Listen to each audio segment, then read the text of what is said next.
সকাল আমরা আমাদের সান্দাকফু ট্রেকিং শেষ করে রওনা দিয়েছি দার্জিলিংয়ের উদ্দেশ্যে। আমাদের দীর্ঘ 7 দিনের সান্দাকফু ট্রেকটা অসাধারণ ছিল। যারা ভিডিওগুলো দেখেননি তারা আগের ভিডিওগুলো দেখে নিন। আর এখন আমরা দার্জিলিংয়ে যাব এবং 3 দিন আমরা দার্জিলিং এক্সপ্লোর করব। এই যে যেতে যেতে আমাদের গাড়ি একটু ব্রেক দিয়েছে ধত্রে। তারপরে আমরা রুমে এসে এত টায়ার্ড ছিলাম, রেস্ট নিয়ে আর রুমের ভিডিও করা হয়নি, খেতে চলে এসেছি। এটা আমাদের পরের দিন সকালের ব্রেকফাস্ট। আমরা পরোটা এবং মাংস নিয়েছিলাম, আর নিয়েছিলাম লুচি আর ছোলে ছোলে বাটরে। ভালোই লেগেছিল টেস্ট, তবে অনেক স্পাইসি। খাওয়া দাওয়া শেষ করে আমরা চলে এসেছিলাম লয়েড বোটানিক্যাল গার্ডেন দেখতে।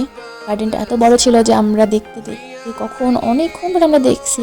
গার্ডেনটা এত ধরনের উদ্ভিদ এবং ভালোই লাগছিল দেখতে। এই যে এখানে অর্কিডের একটা গ্রিন হাউস, এখানে এত অর্কিড, তবে মোটামুটি সবগুলো অর্কিড একই রকম লাগতেছিল, মেবি একই ধরনেরই অর্কিড। আরও বিভিন্ন ধরনের অর্কিড দেখতে পারলে আরও ভালো লাগতো। যাই হোক,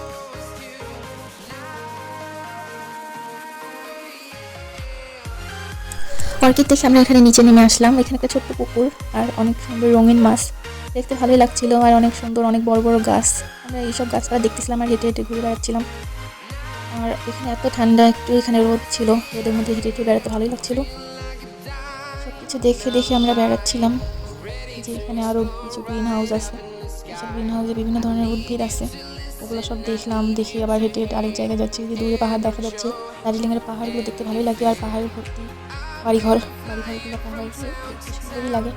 রাতের বেলাও বেশ সুন্দর লাগে দেখতে। এই তো হেঁটে হেঁটে আমরা বোটানিক্যাল গার্ডেনটা দেখে বেড়াচ্ছিলাম আর রিল্যাক্স করছিলাম। আর কী বলবো, এত টায়ার্ড ছিলাম সান্দাকফু ট্রেক করে এসে, আর এখানে এই জন্য আমরা এসে একটু রিল্যাক্স টাইমই পার করছি। আর এই যে বিভিন্ন ধরনের ফুল, এগুলো বেশিরভাগই গ্রিন হাউসগুলোর মধ্যে, অনেক ঠান্ডা, মনে হয় বাইরে এত প্রজাতির ফুল হয় না, এই জন্য এরা গ্রিন হাউসেই সব ফুলগুলো লাগিয়েছে।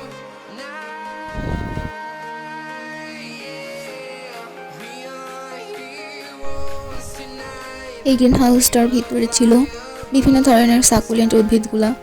এগুলো দেখতে ভালোই লাগে, পাতাগুলোই ফুলের মতো, ফুল হয় না সম্ভবত, কিন্তু পাতাগুলোই একটু ফুলের মতো। আর এরপরে ছিল ক্যাকটাস। এই ক্যাকটাসের গ্রিন হাউসটা দেখেই আমরা বোটানিক্যাল গার্ডেনটা থেকে চলে এসেছিলাম।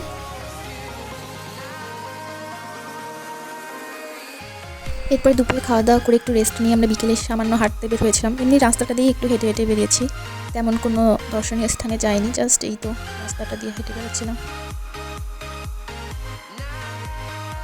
রাতের খাবারের জন্য আমরা এসেছিলাম নূর বিরিয়ানি হাউসে। তাদের খাবারগুলো আসলে অনেক মজা লেগেছে এবং এনভায়রনমেন্টটাও খুবই সুন্দর, অনেক ক্লাসি একটা জায়গা এবং এত সুন্দর খাবার, প্রাইসও রিজনেবল। আবার যদি কখনো দার্জিলিংয়ে যাই, ইনশাল্লাহ এখানেও যাব। তো আজকের মতো আমার ব্লগটা এখানেই শেষ করছি, দেখা হবে পরের ভিডিওতে। আল্লাহ হাফেজ।